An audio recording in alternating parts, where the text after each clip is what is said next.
not confirmed. I'm not committing. Hello, everybody. Oh, you're on. I'm on. Bring it on. Hello, everybody. We're doing it live with Philip and John, and also our special guest. Aloha, everyone. Yeah, Anthony. I should introduce myself. They don't really know me on there. You, come on. Nah, they don't know me. What's Okay, your name? do a check on there. See how many people know me. Come on, I want to see. Type away, guys. There's a bunch of people. See if Yep, you can there's get- a bunch of people know you here. Really? I don't believe it. This is It's Brother like, Anthony. It's tumbleweed. He's, There's like nobody. It's like He's ghosts. a professional photographer, and he's been documenting the eruption from the early days. From Indeed. like what was it, Fisher 17? You were. Yeah, I was right in front of Fisher 17 Yep. in the early days, right? So So- 16 to 22, Yeah, pretty so- much. Yeah, so early May. And I was here 2 months. I was here 2 whole months, but that wasn't really entirely to document the eruption, as everyone around this table now knows why. I ended up here a bit longer than was planned, but that's another story. But yeah, Joe got his camera back. Oh, you see, you've let the cat out of the bag. So he got his camera taken away, right? I did. Was it a D850? It was. It's With a new 14 to 24 D850. lens. Oh my god. Oh, but But I was reunited. What happened? What happened? Oh yeah. I'm really going to tell this You story. certainly have a platform. Everybody knows, but if you don't know, what happened was I was involved in an animal rescue on the 1st of June down in Kapoho Farms, where I'd been for the last, Right. documenting. All right, I bumped into you down there a couple of times, right? Yep. And so I'd gone back in with the animal rescue group, and yeah, it was a volunteer group. We went down 4 corners, past the checkpoint, to go down 132, to go into Noni Farms, Kapoho Farms area. And civil defense were there. They were the ones approving, where we went, what we could or couldn't do. And basically, when we got there, the lava was coming up 132 too fast, and they said, no, you can't go down there. So they said, well, while you're here, we're going to figure out what to do with you. So we waited around, and then eventually civil defense said, okay, right, we've got some people that need evacuating down in Kapoho beach lots. So they escorted us down there. We went into Kapoho beach lots. They said, okay, these people need help evacuating, get to work. So that's what we did. And I happened to be there on this guy's lawn, taking a few pictures, just like everybody else who was doing on and off that day. Just I had a bigger camera, right? And they came up to me, and they basically accused me of being a sneaky reporter. And everybody tried to say, hey, look, everything's cool. He's with us. Like, he's not hiding anything. He's not here to shoot lava. He's here to help, which is exactly what I was there to do.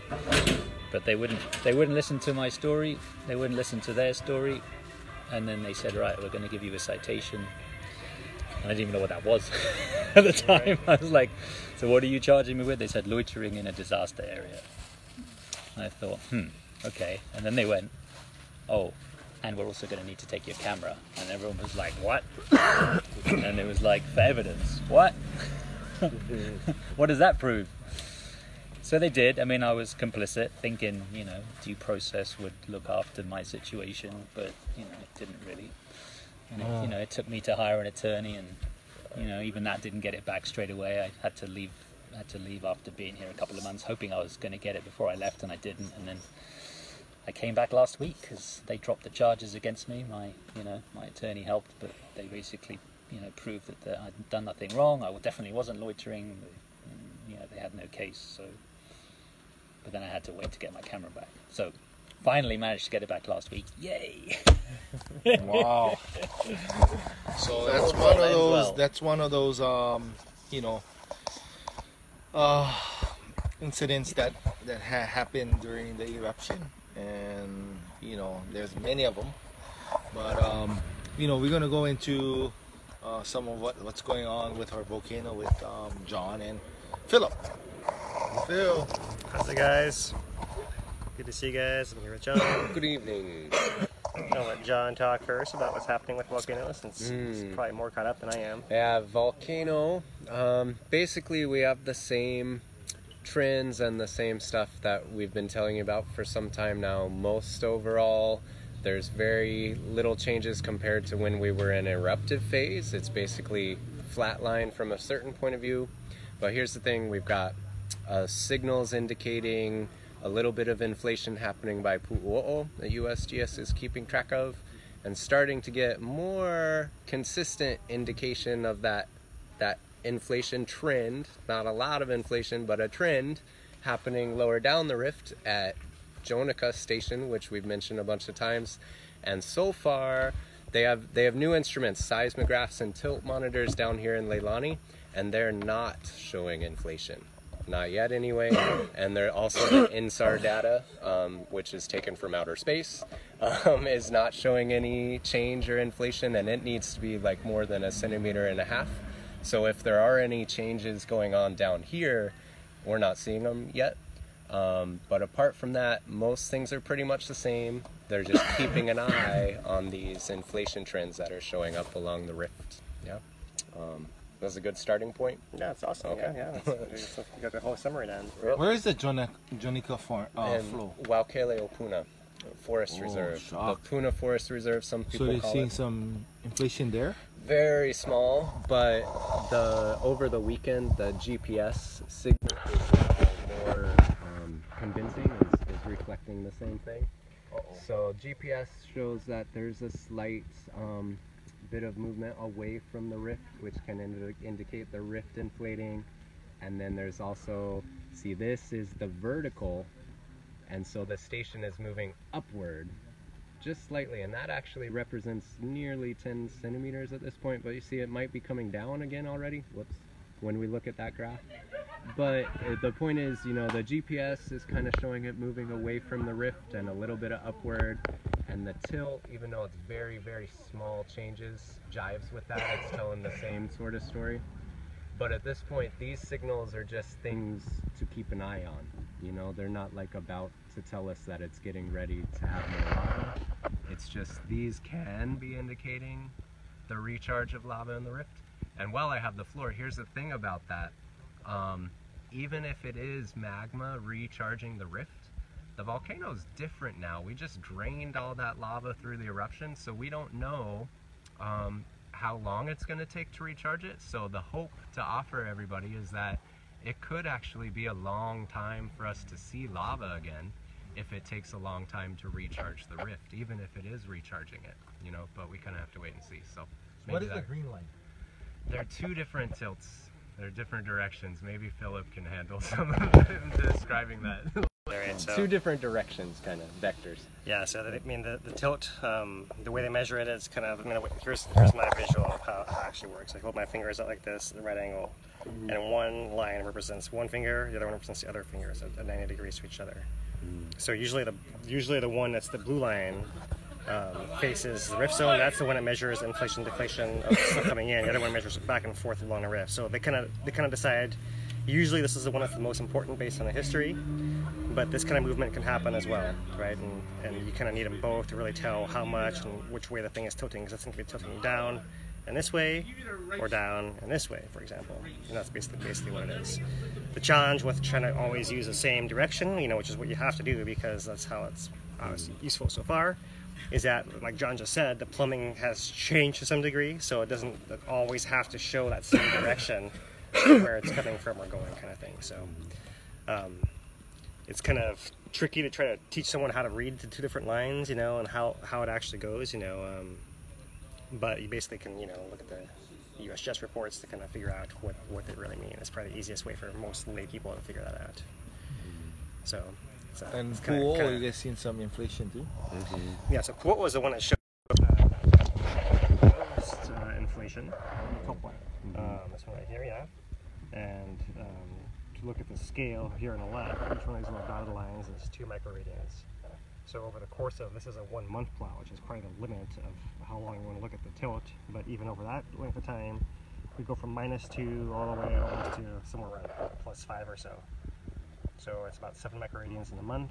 7 microradians in general is, you know, that's in and of itself a noticeable amount, but over a month you have to kind of exclude all the other things that might be happening, you know, like the tilt meter settling in the hole that it was drilled into, and the concrete in there setting, you know, kind of still feel like there's some movement of the ground that kind of happens slowly from the settling. There's going to be some movement of the water and gases through the ground underneath there. You know, we talk about how when a rainstorm comes and fills all the pore space around the tilt meter, it kind of changes the pressure. You can kind of feel that. So if you can imagine a giant amount of water falling uphill from here. But there must be a let's say, typical allowance for that amount of like normal activity, say rain, showers, and stuff like well, that.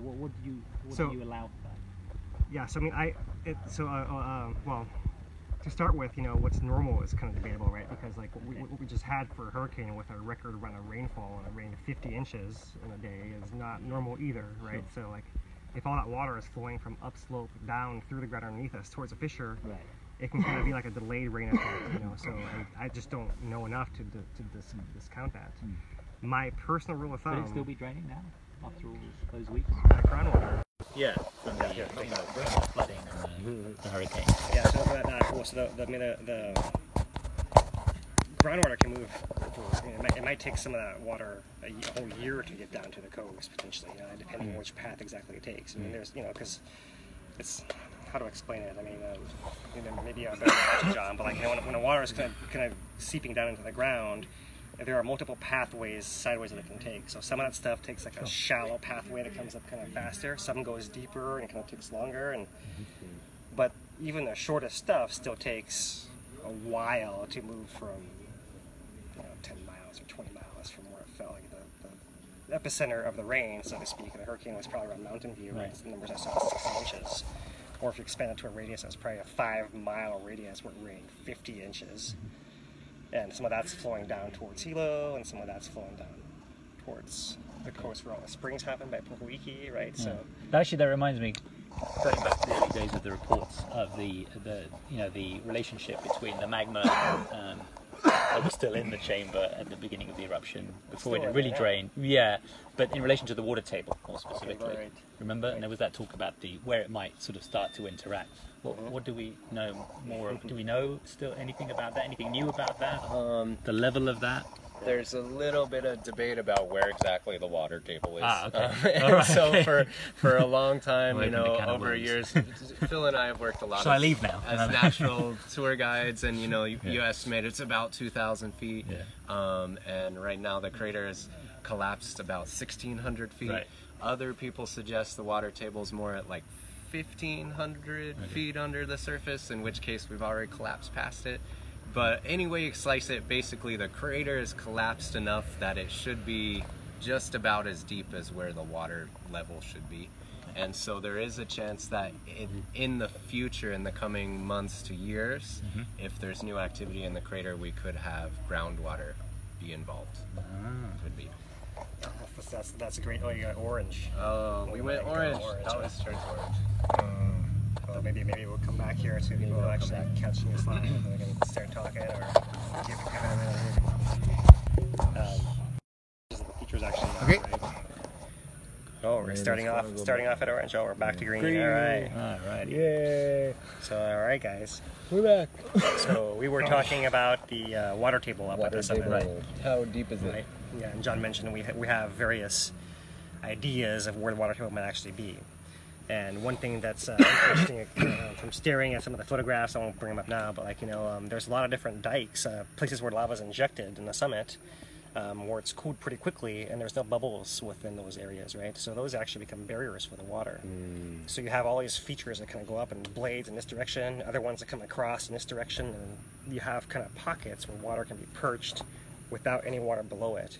So the water table in the area is not your typical single lens that goes across a landscape. It's got all these, all this texture, let's call it, to it, right? Whereas different pockets can actually sit, and that makes it extra hard to figure out where the top water table actually is. Because we might drill a well in one place, see, all the water is this far down over here, but does that actually apply over Hale Mau Mau, where the magma may actually come up and interact?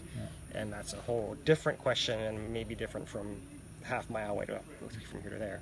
And a story I wanted to relate to you guys, I heard a story a couple days ago from a buddy of mine who works at SGS. When the caldera was collapsing, those lava tubes that were exposed in that far wall, one of them was full of water and poured out water for several hours after the crater collapsed, and then now it's totally drained. It just goes to show how they have little pockets of water storage areas just stuck right? And then suddenly you have everything just drains out. It wasn't unlimited. It wasn't the whole water tube, obviously. It was just some little pocket that suddenly had a way out, and there you go. And sorry, where was that again? That was Up at the on a caldera wall. Right? So this in the caldera wall. So Yeah, this is yeah. the USGS guy was telling me this. So probably viewed from the gyre area, Right. Right. looking across the caldera, the lava tubes that are now exposed in the wall. Yeah. One of those was pouring out water at one point. Right. Not for very long, That just still, made but me think. enough to Yeah. like evidence that it was just a start you pocket. thinking Yeah. that, well, probably wasn't the only place that they have a Sure. pocket of water in there, right? So, Aren't there references to waterfalls in the caldera in the Ikaika legend with Pele? Are But there? there's That's fascinating, isn't it? there's sacred pools in the bottom, and there's talk of the water pouring into the crater in that legend as well. I think so. well, It's interesting. I wonder if they've seen this kind of stuff in the past. You know. it may be. Yeah. I mean, I've Quite actually been possible. up at Volcano during one of these 50-inch events, and have seen waterfalls Yeah. into Kīlauea before. Wow. And I always imagined it like that. But now you bring up a whole new possibility Yeah. that you might have had Maybe. some lens underwater that might have been draining out. This Collapsing. kind of feature fascinating to think about. So it's not an easy question to answer, obviously. Sure, And yeah. that's why all these different examples illustrating why we can't predict or know. And whatever was there before, we might have thought we knew about reset button, and now it's like, well, where are these big blades? Where are these barriers to water? We don't even know anymore. Right? But you can see photographs exposed, like, where some of them actually are and what you can kind of see. And some other update will pull out those photographs and zoom way in, and you guys can see like how But in the same way dikes that actually look people like and how they. look for water, like just look for water using boreholes. Is there no suggestions, like maybe just try that in a few areas, just to see what they might find? Well, you can. But drilling in our lava is really challenging and expensive, right? The problem is the rock isn't coherent all the way through the depth. So you have you need more pressure to drill through the solid interior flow, and you need less pressure to go through a pocket and lava tube, and that kind of unevens the pressure. Like you need more and less, and more. It just goes through the drill bits. Turns out really fast. So yeah, Oh, right, okay. and those are the most expensive part of the operation, and then we got to deal with all your casing and whatever else. And it's not cheap, basically. Right. So drilling a bore, Yeah.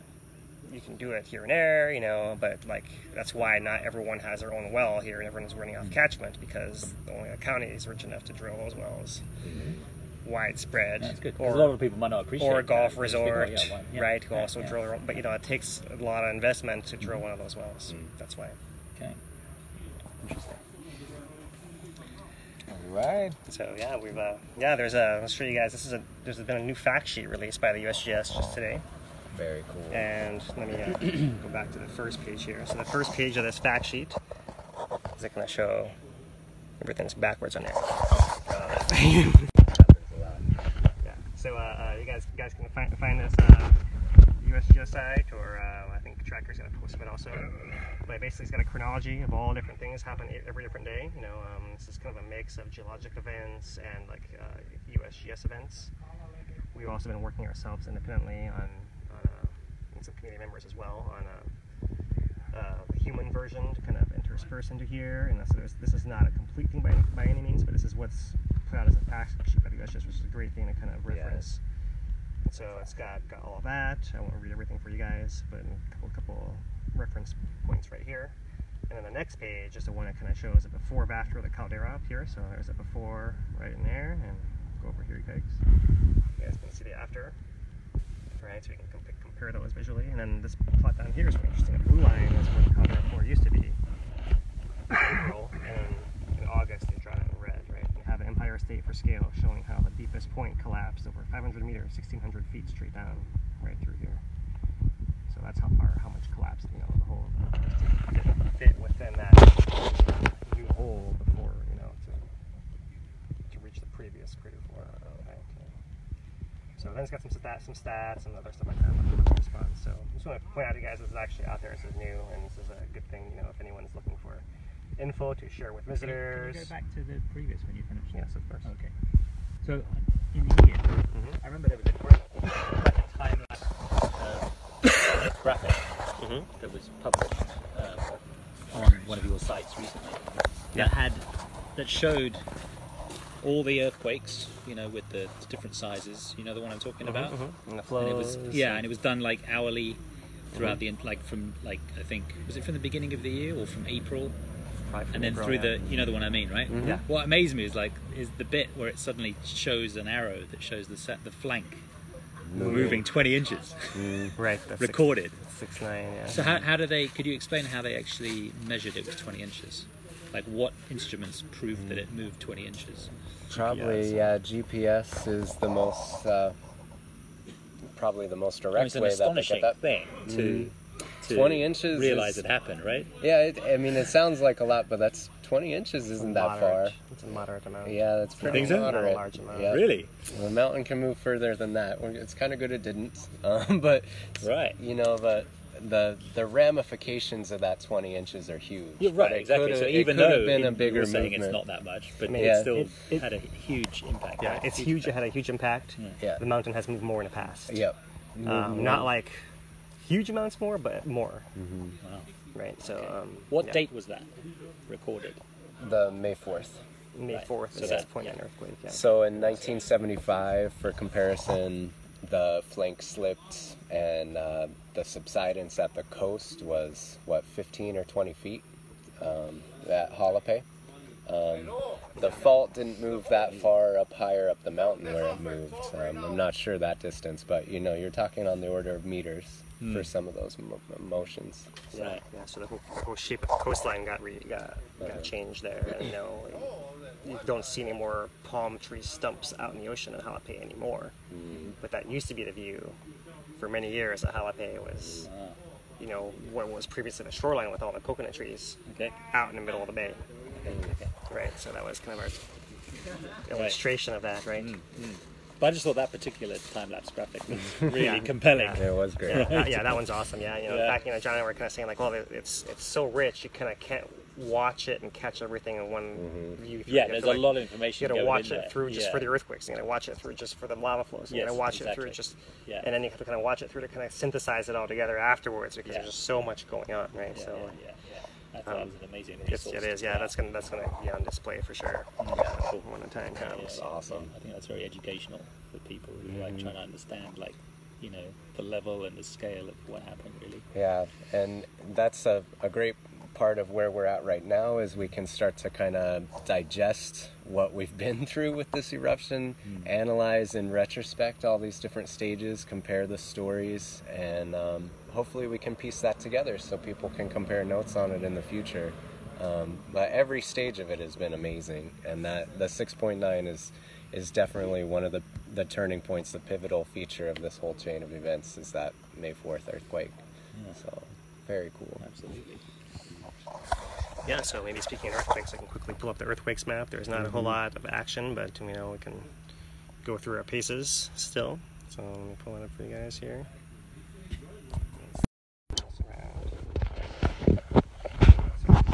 Light on. So here is our earthquakes today. We have a little cluster here in Mauna Loa, which is probably worth talking about. We have one random Mauna Kea, not worth talking about. One random Hilo is not worth talking about.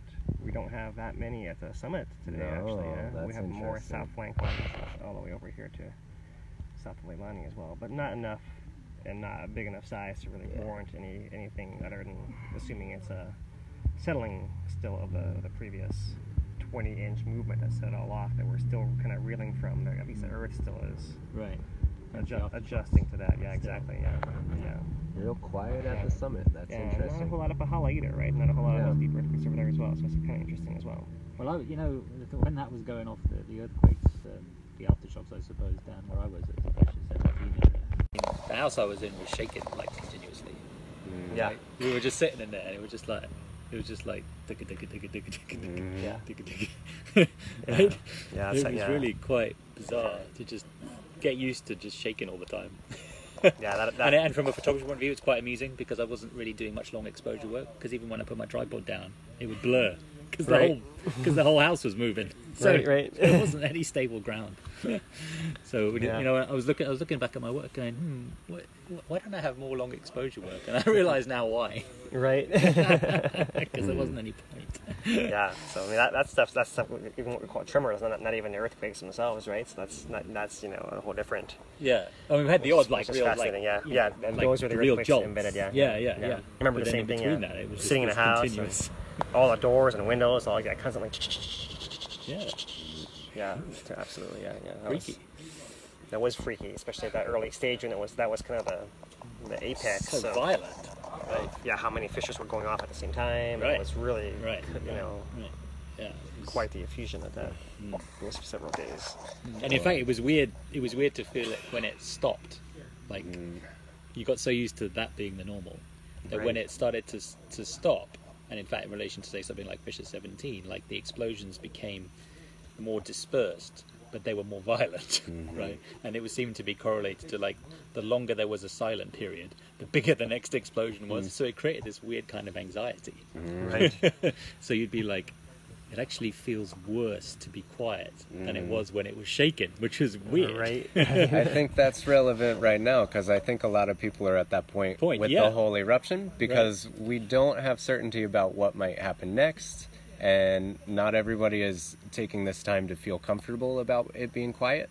And Yeah. so that's just the puzzle Just right now. Like the silence causes some anxiety, Right. but I don't know if there were some way to offer for people to use this pause or this quiet for their benefit. This is the time to do that because you know we could sit with that anxiety for potentially years Yeah. before we Rest have of our your life answers. if you try hard enough. You know? Yeah. So, Yeah, but yeah. we're definitely But at the that timelines stage at least right have now. stretched out now. You know, that was I'm comparing that to like a timeline where it was like Yeah. really compressed, Yeah. and then it was just stretching out a bit, which felt like ages, but actually Yeah. it was measured in minutes, Minutes, right? yeah. But Yeah.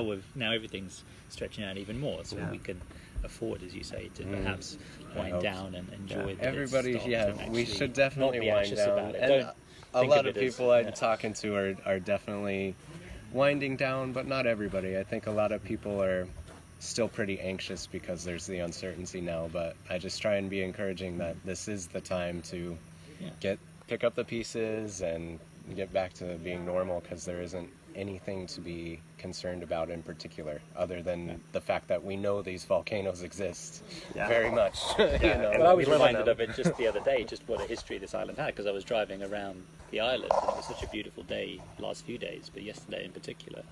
I was just reminded of all these old craters that are there. And everyone's talking about all these, you know, the new eruption, and I'm thinking to myself, well, there's all this legacy dotted around the island that reminds you, like, all these places that have erupted in the past, and they've got all Yeah. these beautiful old cinder cones right now covered in grass or whatever. But they're beautiful, right, as well. Yeah. Like, you know, aesthetically, but it's a reminder, right? Absolutely. That's what I was gonna say. Like we all live on a volcano. Everywhere in the island. You know, even you guys in Kona. Sorry, you live on a volcano too. Yeah. You know, and we live between eruptions on these volcanoes. That's what living on a volcano is essentially, right? So I mean, there's always some risk, right? Even in Kona, All over the island. even on Oahu, Yeah. even on Maui. You know, it's true. It's a lot less than in Puna, absolutely. You know, but like, yeah, you're totally right. I mean, this has happened before, and you know, and so. What level of calm are you expecting to get in between eruptions is worth have your talking peace of about, mind, because right. like Yeah. this may be it. It may not get any calmer than this.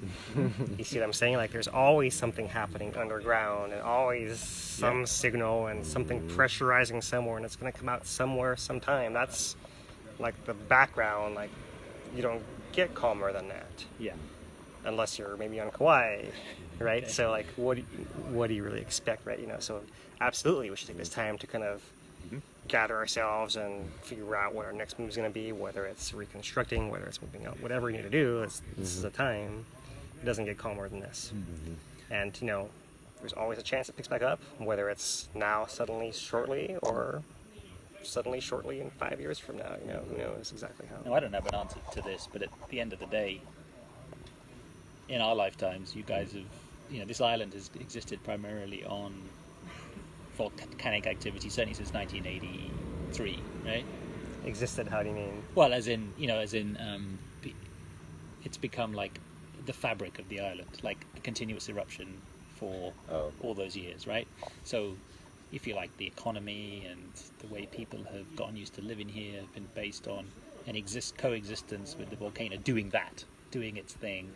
That was, I wouldn't call it predictable, but you know, Pele in a sort of calmer, less aggressive kind of mood, right?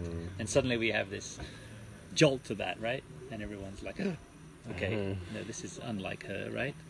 But it's still an eruption. Now you've got no eruption. And I think there's an insecurity that comes with that, perhaps. Yeah, and people are not sure, like, okay, well, how do we live on this island without lava? Just wait, folks. Might not be very long, but I think it's definitely true.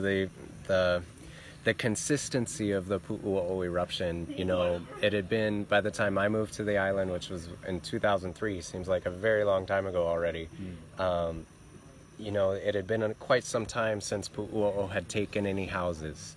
And the lava was just out there. If you were interested, you could go find it. But there wasn't a lot of drama or threat to it. And it was so consistent, I think a lot of people all had that false sense of security and complacency, as if that volcanic eruption was contained somehow by geography, or that it would continue. I assumed it did. Even knowing what I know about the volcanoes, I thought it would continue the rest of my life. We had our little taste of what Pu'uo'o could really throw at us in 2014. And then this eruption is really kind of a big lesson in the fact that the volcano is not contained, and it's not containable.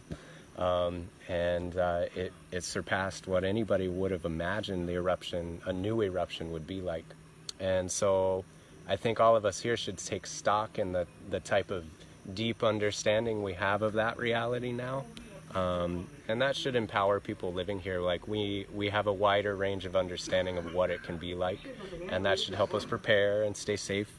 But the lesson is that, you know, anything can happen here, and you can't underestimate whatever might happen next. That's why I say I'm not trying to stir paranoia or anything, but when the volcanoes start talking, whether it's Kīlauea again next, whatever happens next to Kīlauea, or if Mauna Loa decides to wake up, when these volcanoes get rocking and rolling, everyone who lives on the island should tune in and pay attention, and don't underestimate it. It affects everybody, not just if the fissures are in your yard. It's way more widespread. So hopefully there's better understanding of that now than the old days when we got used to it doing the same thing every day. Yeah, for sure, yeah. Another certainly the feedback I got from a lot of people talking to them was like, this was shocking to them simply because they'd gotten so used to, you know, it being a gentle experience, the lava. For sure, yeah. And they were shocked into the realization of what could happen, that they hadn't, even living on a volcanic island, knowing what volcanoes can do from other reference material or past, you know, eruptions. Right. And yet they were still surprised by this, right? So, yeah. It's just the story of perspective, yeah. My perspective is actually totally opposite from you guys. Okay. When I first came to Hawaii in 1998, Pu'uo'o had been gone for 15 years already, and I thought that it was going to end any minute. Because in 1960, after 1 month of Kīlauea eruption, it went down to Kapoho within 2 weeks. And that's how fast it can go from the summit all the way to Kapoho. It's 2 weeks, 2.5 weeks. So I thought, well, I mean, if it's that easy for lava to move from the summit to the rift zone, why isn't it happening more often? Why is Pu'uo'o still here 15 years later? I didn't realize it was going to go another 20 years after that. I thought, I was like, oh, this thing is mostly over. Like, I mean, I missed the good stuff, right? Because like the glory days were over. It's been 15 years. Like, how much longer can it go? History had never shown an eruption. It wasn't very long, of course. You know, Sure. Now we understand how short our history really is. Volcano terms. But at the time, we're like, oh, it's 15 years. Like, it's the longest that we have of any record of anything erupting continuously. Like, we've missed it, right? And little do we know, it wasn't halfway done at the time. Right.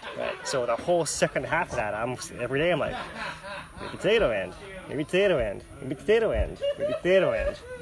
And it took 20 years, but finally the day came, and it happened to be this year. Yeah.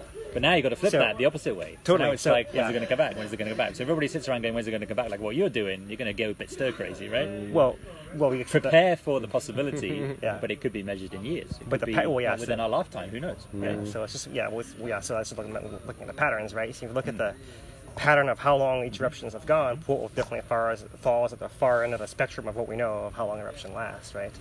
You can play the same game with how long do you have between eruptions. And the longest between eruptions, you know, if we go to the summit, might be 18 years, maybe, that we know of in our very short history, right? Yeah. But almost 90% of the time, it's less than 3 years. Now, almost every other time besides that one, right? You know? So, I'll be surprised if it doesn't come back up in the summit within 3 years, just because that's the pattern. Doesn't mean I can't be surprised. What was a surprise? I just finished saying that, right? Yeah. We're here to be surprised in a way, right? Sure. But well, everyone's got to prepare for the unexpected, right? Yeah, totally. I think that's very important. You know? Yeah, but as far as like how dynamic it is and how quickly things can change from the summit to the rift, to a geologist, this was not surprising. What was surprising was how long it took for it to happen, which is the opposite point of view from what you guys described, which is fascinating to me. I'm not, you know, obviously there's no like. This is the way everyone should think. Everyone thinks, you know, has their own experience, right? Just kind of mine is probably more unique. I just thought I'd share it with you guys and with you guys as well. But I also think, you're accepting that it's on a smaller sample set of information, right? Historical information. Absolutely. I'm just, you know, but that's all we got to go on. So I mean, sure. And we are pattern-seeking creatures, for better or worse. You know, sure. So that's how we operate, guys. So you know, when looking at like what's going to either surprise me or not surprise me, if this was the casino in Vegas, right? Where are you going to put your bet, right? What's your best chance of winning? You know, I mean, you're not going to win every time, but most times, you know, I mean, make the best guess you can, right? So that's kind of how I approach it myself, you know, and that's not the only way to approach it. It's not the right way to approach it. It's just a way to approach it. Yeah. I just think about like volcano years compared to human years, really. That's kind of where I'm trying to find not so much the answer, or just something that makes me try to understand it a little bit better, right? Right, totally, yeah. And my way of dealing with it is like, I think you got to think, you know, we all live, unfortunately, in this day and age with these smartphones in an environment where everything is like consumerism, what's happening now, you know, instant gratification, answers, But volcano doesn't work like that. No, definitely right. Yeah, so our timeline and Pele's timeline are completely different. Yeah. Right.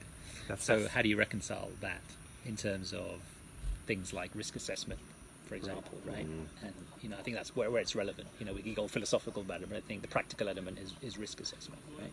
I think that's the important thing. If you're going to carry on living on a volcanic island, what do we learn from this, from that point of view? So. Yeah, I'd like to see what you two end up doing more with on that, because you seem to sit across the table quite often on these kind of opinions, which is great, right? I love it. Risk assessment? Well, no, just because your opinions then lead to like your determination of what it could do next, and you sometimes have different opinions on that, which I find fascinating, right? Different likelihoods. But I think part of it, you guys hear us different opinions a lot, but part of it is that. That's part of science, is having two different point of views and testing your competing theories, right? So almost by default, if John, like if I say something, John's going to want to say, but here's the other side of it, or vice versa. And if there was three of us, and probably might have three different opinions, and I haven't talked to the guys at the USGS. They have similar debates across the table as well. Some people are in one side, some people are in the other. And that's the kind of conversation, debate you have to have, even if you don't believe just exclusively one side of it. You have to take that position for the benefit of advancing the dialogue and the thought process, and kind of iterate on the mechanism and test all the ideas. That's just kind of how it works, right? So we're kind of, in a way, a little microcosm of the way that science works, and science in action here. That's it's some ways it's better if there's 20 of you rather than just 2 of you, because you have a lot more inputs. And in some ways, like, it's probably a lot harder, right? To try writing a report with 20 people and getting something everyone agrees on, it's probably not going to happen, right? So yeah, it's fascinating. The other thing, I mentioned it before too, and it's kind of why it doesn't matter who's right. Nobody's going to be proven correct or incorrect until the volcano does what it's going to do, and it's going to do whatever it's going to do, no matter what we say about it. And so that's the thing. This process of this debate helps us have more understanding. But if any of our analysis or predictions end up wrong, that doesn't mean the process was wrong. It doesn't mean we suddenly don't know what we're talking about. It's just these volcanoes can do all sorts of things, and we don't have a lot of uncertainty, we don't have a lot of certainty in predicting these things, but it's part of the process. So hopefully people get something out. I had a lot of people talk to me that they really appreciate our little debates, so I think it's helpful on some level for people. But. Yeah, no, totally. Yeah. think I don't judge you one way or the other. I think it's great. I think it's exactly what's needed for this kind of discussion. Right? Yeah, for sure. Yeah, I mean, and I think part of it also shows that we don't know everything. We don't pretend to know everything. Yeah. We'll tell you what we don't know and why we don't know it and what we think is happening based on what we think we're seeing, and everyone can decide for themselves as usual. That's kind of what this has all been about the entire time, is, giving people information they can decide for themselves. Yeah. And, part of it is a background of discussing why, and, why I or John might have an opinion this way or that way. Yeah. I think all I'm sort of thinking is, like, how do you convey it to the layperson who doesn't, necessarily follow scientific, understanding, and is getting their information from these live streams, and helping them understand it a bit better, right? From a layperson's perspective. Yeah, I don't know how to do that. We're just trying. We just wing it, basically, and here we are, Yeah. You ready? So anyway, this is fascinating. Yeah, it's fascinating too. Just one last thing before we get back to the kind. But you were talking about how the timeline is kind of changed now with smartphones and all that. It's interesting because when I first came here, it was that it was an era before the smartphones, and I came to Hawaii because volcanoes were actually, this is a place where you could most closely approach a human timeline geologically, was this volcano. So it's interesting because you actually stated opposite. You mean because of its level of activity in the current time? Is that what you're? Yeah, a volcano. Something happens in a volcano's life every year, just like something happens in a human's life every year. Now you've taken it to the next level, like every hour, every minute, every day, and then now you're getting to the other side of the coin that I kind of approached it from, coming 20 years ago. Right. Was that if you're gonna go see geology in action, where can you go? It has to be, in my mind, a volcano or a glacier, because anywhere else is just not changing fast enough. You're not gonna see that mountain become a pile of sand unless you're there during a flash flood, and then that's bad news. Right. And this was officially, correct me if I'm wrong, but Kīlauea was considered like the most active in the world since 1980. Well, whatever. At least by our marketing authorities. It helps with tourism. Yeah, to call it that. There are a lot of volcanoes that you could argue are similarly active to Kīlauea on a continuous basis. Yeah. Right. Kilauea is famous. The Pu'uo'o eruption was the longest continued effusion of lava. There's even a handful of volcanoes that have had lava lakes since before anybody can remember, just continuously. But we're famous for having this constant outflowing of lava flow for 3 decades. Most of that time it was constantly effusing lava. So that's what makes Kīlauea kind of win the title in a lot of people's minds. And also, it's easier to get to than some of the other really active volcanoes. Right. So Accessibility. come on out, check it out for yourself. Come visit us in Puna. So there's one last thing that we had a good opportunity to segue into earlier, but we had so much going on, which is what's happening over in Mauna Loa. So some people may have noticed, I've pulled up the earthquake map for the last 7 days here, and just to give you guys a little snapshot view of what's happening. There's our Kīlauea earthquakes that we've kind of talked about for a while, but for those of you guys who been talking about, is Mauna Loa erupting for the last 4 months, and like what the earthquakes might look like when something's moving with magma, we finally have a good candidate of something that's happening here that is likely to something to do with magma. So this is off of the summit caldera of Mauna Loa. Makua Ve'oveo is just down here to the southeast. And here we have our cluster of earthquakes that are on our map here. It looks like we have 37. And I'll show you guys the list. This is within the last week, And kind of scanning the depths, scanning the sizes, we have it looks like a range from about a 1.0 to a 3.4 was the biggest one. Depths between 3 and 6 kilometers, looks like. Most of these, there's a 2.3, slightly shallower. And a couple of days ago, there were some that were kind of near the surface as well. There's a 1.6 kilometers. So that's the size and distribution of them. And it's at a depth that's not right at the surface, so it doesn't indicate that an eruption is imminent, but it probably does mean that magma is actually moving underground there, right?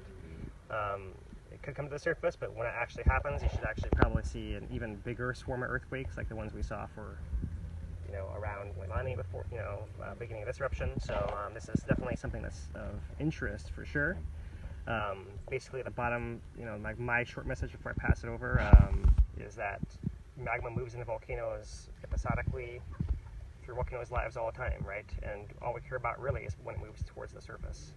So it can be moving from some deeper area to some slightly shallower area. It's still deep to us underground, but it's down there and it's moving. So, if anything, it shows the volcano is still alive, magma is still moving through it. It's going to erupt someday, inevitably, it's just a matter of time. But this does not tell us it's going to happen today. It just shows us that it's moving down in there. And that's my short version of it. I'd like to pass it to John and see what John would say. Yeah, don't freak out. This earthquake cluster, we can't really call it a swarm because that implies a different thing. They're an earthquake clustered in this geographic area. This is an area that always has clusters of earthquakes, or frequently throughout the time that these earthquakes have been recorded. That's an area, and I need to study up on what they think the magma supply and storage is like in Mauna Loa. I have some information, but this is an area outside of the caldera to the west of the caldera on Mauna Loa where those earthquakes occur. It probably has to do with some adjustment to the magma in part of the magma chamber below the summit. And when we see this little cluster of earthquakes on Mauna Loa, that's not a clue about where it's going to erupt. This is all happening way underground mostly, and it's not indicating where the lava is going to come out, how much it's going to be, and this kind of signal is not enough to even indicate that it'll be soon.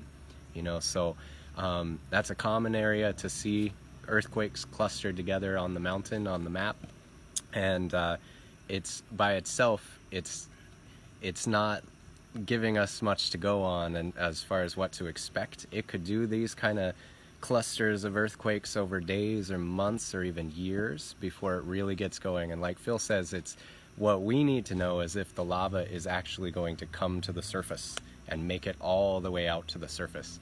And so we can expect to see lots of these signals in the process of Mauna Loa actually erupting. But it's related to something going on in there. It's still alive. That's kind of how it breaks down. So awesome. And the other thing that's important when we look at our volcanoes is not just the earthquakes, but we do have tilt information up there as well. Yeah. So let me kind of pull it up here for you guys and turn the camera around. I'll show you guys here the tilt plot for Mauna Loa. And what you guys can see is there is no giant spike. Look at our scale once again. We're at -2 to 1.5. The top plot is 0.8 to -0.8. These are not big values, right?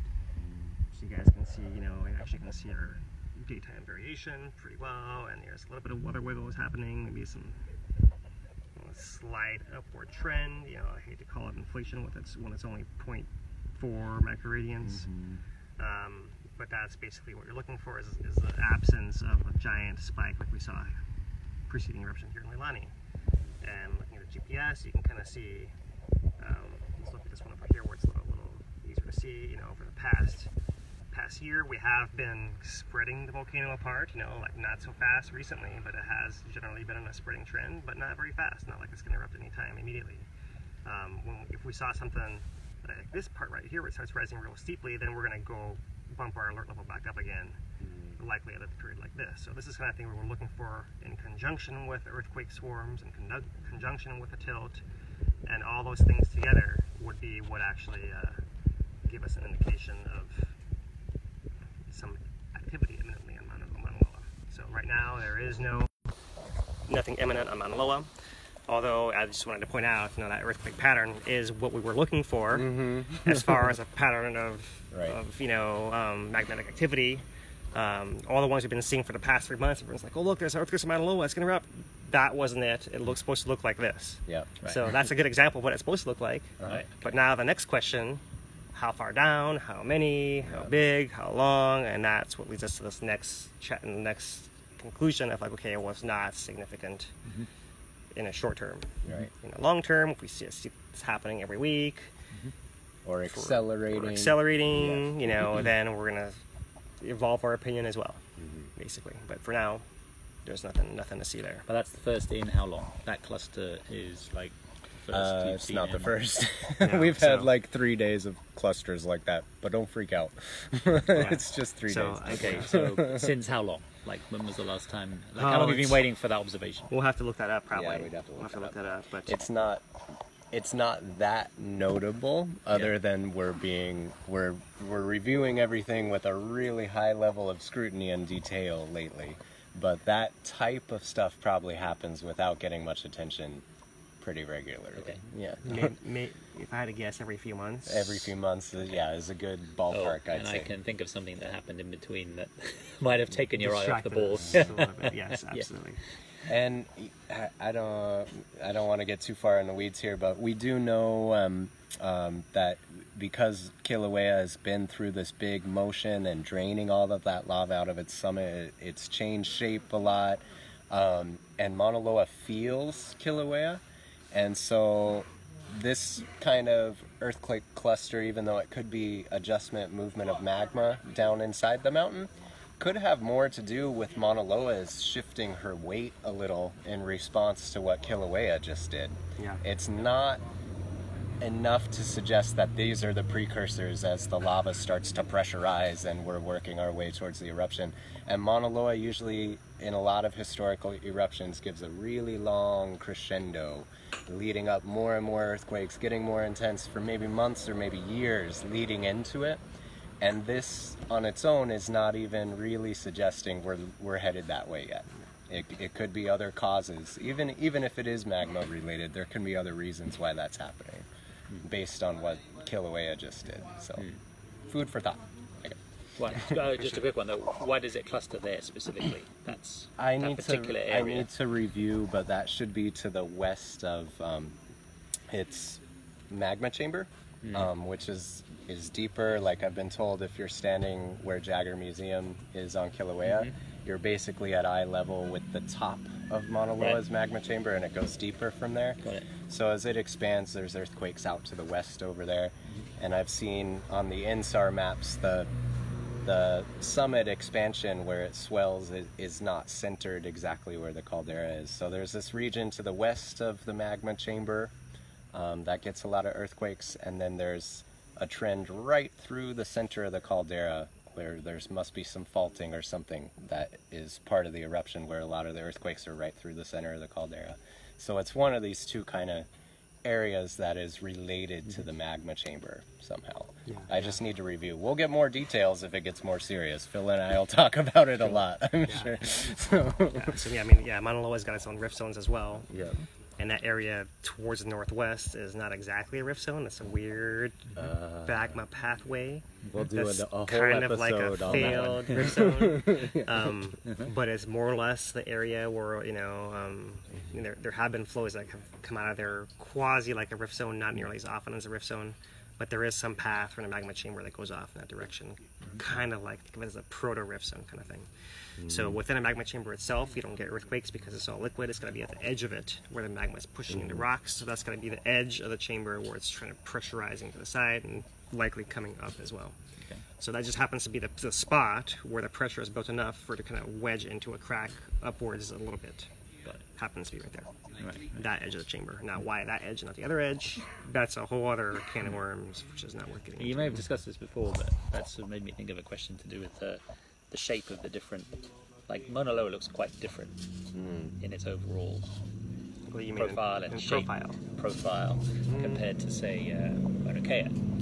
It depends how you look at it. I love to appreciate the main shield phase of Mauna Kea when I drive into Hilo, especially if the clouds are covering the cinder cones on the top of the mountain. When you're driving north looking at Mauna Kea, it has the exact same slope as Mauna Loa, that gentle slope. It's just Mauna Kea has been capped with these new cones that have from a different stage of its volcanism. So you can kind of look at any of our mountains, Hualalai, And they are actually Haleakala, more and similar than you think. see that gentle silhouette of Mauna Loa is really in the heart of all of them. So Mauna Loa is in her prime, really rapid growing, and so ends up with that smooth profile. But Mauna Kea probably used to look very similar during some stage. Yeah. Fascinating. So then, now I think about Fissure 8. Sorry about all these questions, guys. If you don't mind. But, you know, I'm only here temporarily. I'm trying to get as much out of you guys as I can. We're trying to make our broadcast shorter. Oh, sorry. We can wrap this up if you like. Only after you've finished answering my next question. Go for it. So Fissure 8 had little cones behind it. Like, can you explain the dynamics of that? Yeah. So you had the big fissure, and then behind it there was like, and they were sort of decreasing in size, right? Yeah. It was like a small one, and then a bigger one, and a bigger one, and a bigger one, and then Fissure 8. What's all that about? There's a lot of debate about, especially the more I talk to eyewitnesses who were there. So those smaller little fissures on the backside, which would be the western side of the Fissure 8 cone, there's other little fissures that erupted. And those were all considered part of the Fissure 8 crack, the Fissure 8 fissure, and it's just the eastern end of the crack produced the most lava and ended up building the cone. This is why Phil has talked about it a lot, and we've discussed it a lot. There's probably a better way to map the fissures as they open up, and maybe that's something systematically you could develop a better way to draw the fissures on a map and keep track of the details of the structure of each of these cracks, because there might actually have been 2 fissures right there and we just called them 8, you know, or it all could have been one fissure. There's some dynamic that caused the lava to all erupt out of the one part of it. So there's probably a better way to define which fissure is which, and a lot of people who witnessed these things closely as they were evacuating Leilani, you know, they're like, oh, that's not where the fissure was, I saw it, it was over here, you know, and that's probably why, because, you know. But is there any trend in the formation, anything to do with just the dynamic? You know, because cinder cones always seem to take on a similar shape, so there's obviously a reason for that, right? Well, Fissure 8 is weird. It's not really a pu'u. It's not really a cinder cone in the way that most of our cinder cones are like 400 feet tall. We never had. It's more of a spatter. It's more of a spatter rampart. And Fissure 8 became the main focus, but anyone can see as it drained, it was still a fissure. It was still a linear shaped vent that had a rather impressive cone-like structure around it, but it's more like a very large spatter rampart, which is what we would be calling it. A lot of other eruptions, when they get a single source like that, you end up with a cinder cone hundreds of feet taller than what Fissure 8 became. So that's why we've talked about it. If we don't share these stories and recount what happened with Fissure 8, years into the future, people could visit that site and not appreciate how much lava came out of that thing, because it doesn't have our regular pu'u structure. It never went through a high fountaining phase, so it didn't have this big a buildup.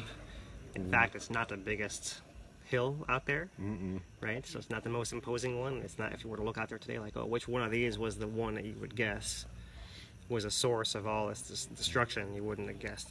Right. You know, especially if you imagine in years, if everything's kind of forced it over, you wouldn't probably pick that exact one. You might pick 22, or 17, you know, or one of these other ones that's quite a bit bigger. You know, so it's fascinating.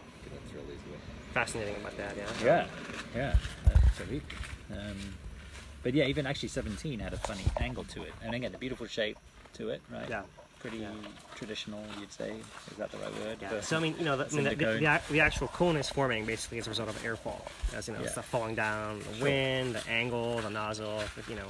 And basically, the way to answer your question in my own way, you know, I always described how the lava comes up as a blade with different fingers, right? So the blade's like all solid together where my hand is, and each finger is a different fissure, a different crack, but they're all common at that kind of shallow depth, you know. Yeah. So if this finger happens to be thicker than this finger, and the lava can get out of here easier, it's going to come out mostly through here. This one's eventually going to shut off, and that's how I explain. So that's why they started as a line and then ended up concentrating on the one that the most was coming out of. Right? Yeah, exactly. Yeah, because it was a very long line, Fissure 17, actually, when it started, right? Yeah. Well, if you look at the whole line of fissures from one end to the other, I think it's. I've tried to measure it. I think it's about 5 miles, like from the end of 17 all the way to 12. Okay. That's all the way, something like that. You know, that's 5 miles long, right? And you know, in the end, it kind of. when we saw the line of fishers pop up a whole Although bunch. 17 was offset, the rest of them were in a like Roman road straight line, right? But 16 was pretty close to 17, so it's Yeah. not that far. Yeah. More Oh or yeah, less. I mean, yeah, they were adjacent, but it was the only one that wasn't quite in a It's line. true. Yeah. It's still 5 miles. Sure. That's all I'm yeah, saying. exactly. You know what I mean? No, totally. Yeah. So, total distance. Yeah. And as far as like the day that the pool lava came out and started erupting a bunch of fishers all at one time, that was probably a 2-mile section all at one time that was really pumping in the middle. When we talked about like the 6 to 13 fisher complex and the 7 to 22 fisher complex, because you couldn't even distinguish one from the other because they're all connected by giant lines, right? That was probably 2 miles when it was really pumping coming out, and then it did go down to one spot, right? And that pattern is typical. It is hard to kind of sustain lava coming out of a whole 2-mile length. Yep. Right? It's easier wherever that 2-mile crack, is the widest, is the easiest place for the gas to come out. At some point, it just kind of focuses in that one spot, and I believe that's what actually happened there. I mean, even though like you clearly had other pathways, like the 22 and 17 was a whole separate thing, but even we'd have reports that small pieces of 9 might have reactivated and put out some spatter in the middle of 8 also, but no one was watching because our eyes were focused on 8, But after the fact, you go back there and you see there's a new spatter where there wasn't before. Slight little new flows that weren't on the old maps, and people whose house were there, so they actually been going and looking, and they're like, that wasn't there last week, so after we believe them, that places like 9 actually reactivated, so it's not like it's just one single, this is the only path out. There are other paths out, but if that one is the one that starts becoming dominant and the gas starts coming out, and let's say it starts making it, that path becomes a little rounder slightly and easier to come out rather than blade-like, right? Then suddenly it kind of becomes a runaway process where it kind of wants to go there more and it kind of stays there, and why would it go anywhere else? And kind of evolves that way, So, it's all one source at shallow depth, and then kind of which path up is the easiest one. Right. And it just picks that one, and that's it. Well, it doesn't necessarily pick it. Kind of like, let's try them all at the same time. Right? It's like parallel computing is a way, as a programmer, let's try all the options at the same time. Whichever one's working out the best, we'll go with that one. Yeah. And the ones that aren't working out that well, we'll just turn the volume down, not all the way off necessarily, because if the one that we're going with gets clogged, we're going to need a second option. And then what's the next one after that? That's why we're never going to give up on any of them. We're going to try them all at the same time, but the one that's going to be the most is going to be the one that takes most of the flow. Right. That's kind of how I think of it. Hopefully that answered your question. Yeah. Cool. Yeah, absolutely. Learning lots here. This is great. That's the idea. So, but yeah, we are kind of going on, and I think we lost our captain over here. Relaxing. So he's had a long day building houses with Puhonua, to some of the people who have lost everything and have no other means. So that's awesome to hear that Puhonua is embarking on that path even further than it has already.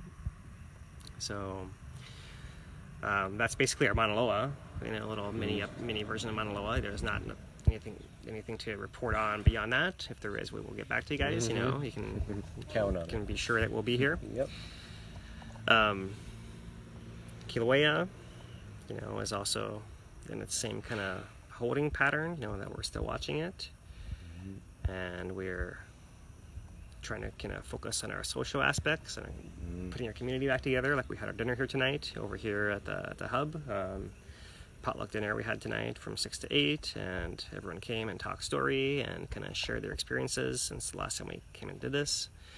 We're going to do it again in 2 weeks. The idea is every 2 weeks to do this here at the hub, right? Indefinitely. So anyone who's wasn't able to catch us tonight, can try again in a couple of weeks. So hub will still be open on Mondays and Fridays 2 to 6. And this potluck dinner is every other Monday 6 to 8 after the distribution. So that's kind of a little... Glad I was here for that one. Yeah. Yeah. Good timing. Good timing. Yeah. Seem to be good at that. So Apart from being in the wrong place at the wrong time with my camera, but that's you win some, you lose some, huh? Yeah, you totally lose some. Exactly. So I don't have anything else to add myself. John, anything? I think we covered a lot of good stuff. It was great to see everybody again for the dinner. Hopefully we do more of that, because I think everybody agrees being able to talk story and have that sense of community, to get togetherness with other people who've been through similar events in the eruption is really kind of the powerful part of the hub. So the dinner's a really cool thing. Hope we continue that. It was cool. And I just say this was the very first place I came to when I arrived in May. Right? I didn't go looking for lava.